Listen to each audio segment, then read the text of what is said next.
Picture this. It's 1545. You're standing on a frozen plateau in the Andes Mountains, 13,000 feet above sea level, where the air is so thin your lungs burn with every breath. An indigenous man named Diego Gualpa is chasing a llama. He stumbles, grabs a bush to catch his balance. The roots tear away from the earth. And there, glinting in the brutal sunlight, are veins of pure silver running through the rock like frozen lightning. This is Cerro Rico, the rich hill, and Spain, in that single moment, just won the biggest lottery in human history. Within 50 years, this barren wasteland would become one of the largest cities on the planet, bigger than London, richer than Paris. Spain would control 80% of the world's silver. They would mint the first global currency, the piece of 8, accepted from Shanghai to Boston. They would build an empire so vast the sun never set on it. Kings would kneel, popes would bless them. God himself seemed to have chosen Spain to rule the earth. But here's the thing, nobody tells you about winning the lottery. Here's the dark secret buried in every economic textbook, and every rags to riches story that ends in tragedy.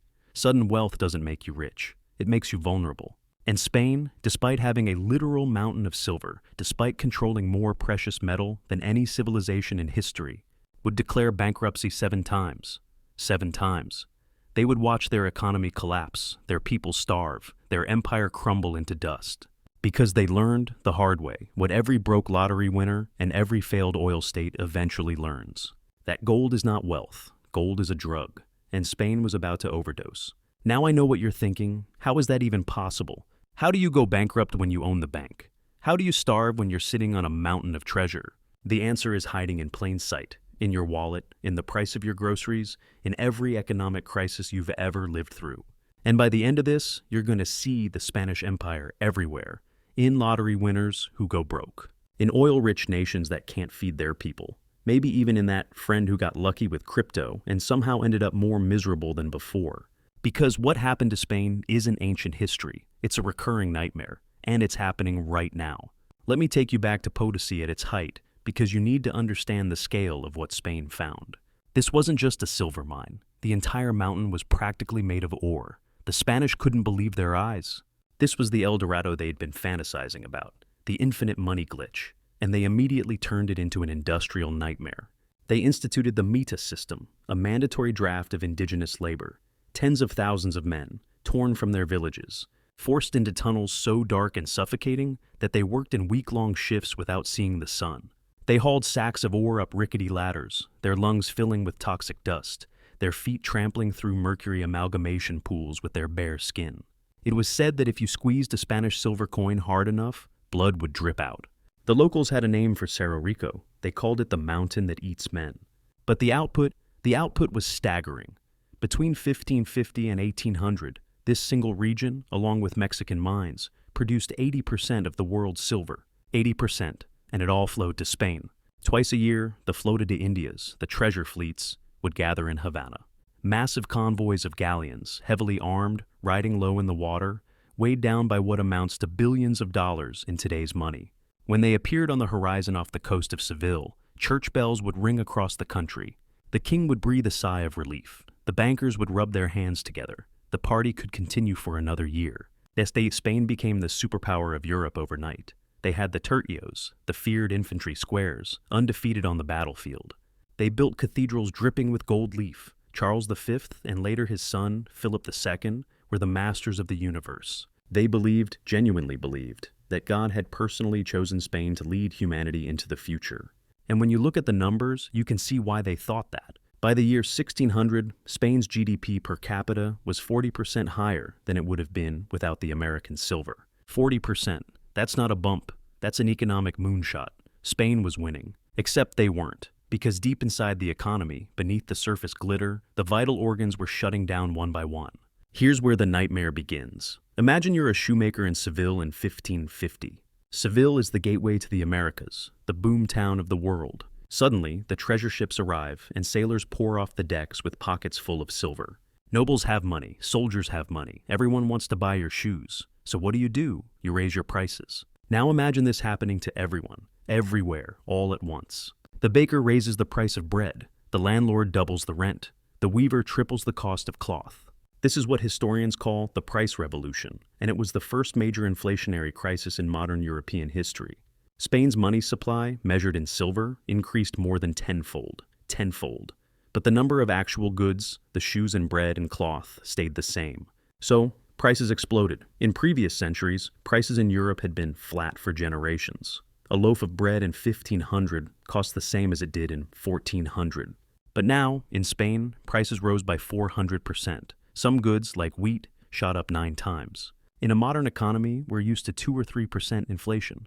We complain about it, but we adapt. But in the 16th century, this was apocalyptic. It shattered the social contract. The poor were crushed because wages didn't keep up. A Spanish peasant discovered that, even though there was more silver in the country than ever before in history, he could afford less food than his grandfather. Starvation returned, not because there was no food, but because the money itself was broken.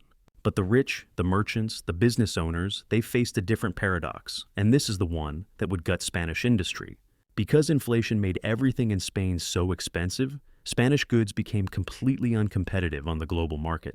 Let's go back to our shoemaker. His shoes now cost 10 silver coins because he has to pay inflated prices for leather, food, rent, everything. But a shoemaker in France or England, where the silver hasn't flooded in yet, can make the same quality shoes for 2 silver coins. So, what does the Spanish consumer do? He stops buying Spanish shoes. He imports the French ones. Spain became a funnel, a conveyor belt. The silver would arrive in Seville by the ton, get unloaded, and within weeks it would flow right back out of the country.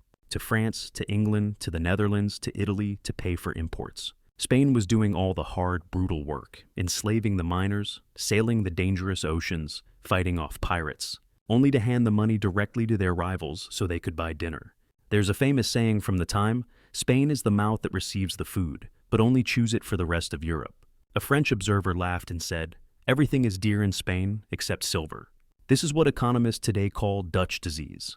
When a country suddenly gets rich from natural resources, the currency appreciates, exports collapse, and imports flood in, the tradable sector, the part of your economy that makes things you can sell to the world, it just dies.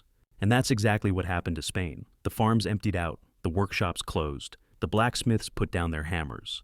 Why work when the ships are coming? Why innovate when you can just buy whatever you need from foreigners? The culture itself began to rot.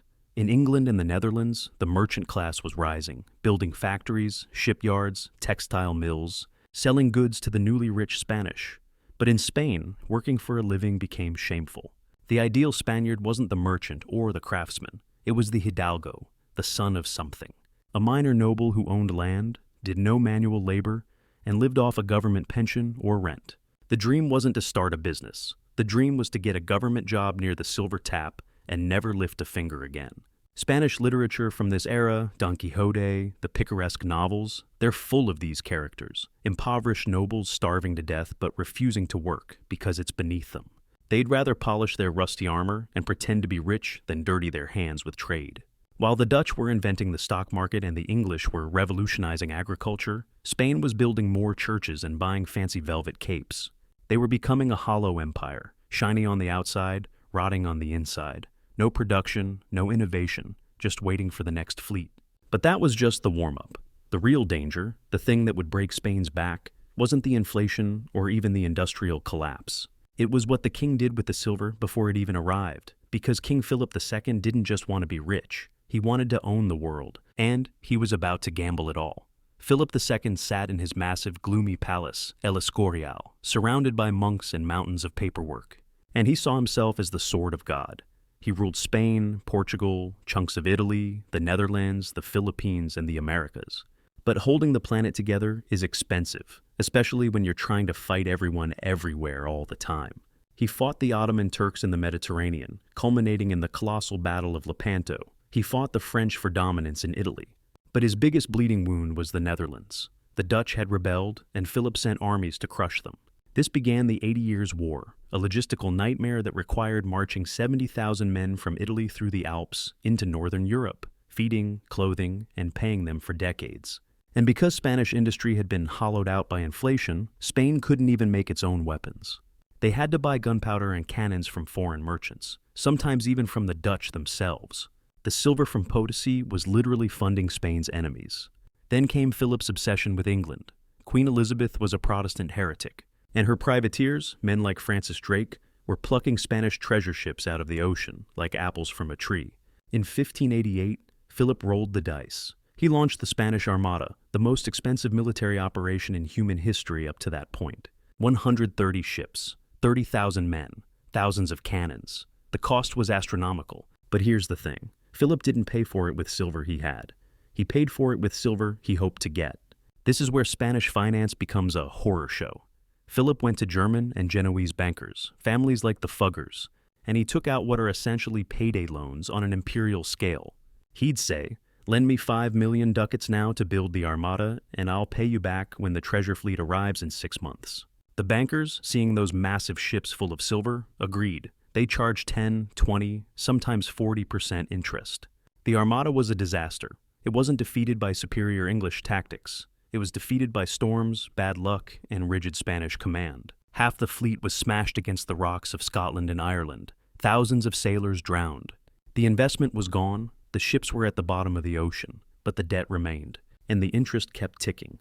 By the 1570s, the interest payments on Spain's national debt were larger than the entire tax revenue of the empire. Every penny the government collected, plus every ounce of silver from America, wasn't enough to even pay the interest. They weren't paying down the principal. They were just treading water, drowning in slow motion. The king was trapped on a treadmill, borrowing more money just to pay off the old money, mortgaging the future of Spain for generations. And then it happened. In 1557, the treasure fleet was delayed. The bankers refused to lend more. Philip stood before his court and issued a decree. Spain was suspending all payments to its creditors. He looked at the most powerful bankers in Europe and said, "I'm not paying you." It was a financial earthquake. Banks in Antwerp and Genoa collapsed overnight. Wealthy families lost everything. Credit markets froze. It was the 16th century version of 2008, caused by one man. But here's the tragedy. It didn't stop the spending. Spain was addicted. After the default, the bankers eventually came back, but now they charged even higher interest to account for the risk.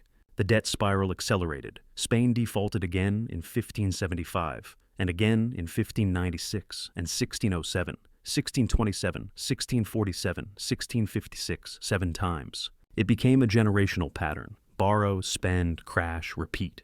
When the king couldn't pay his soldiers, they mutinied.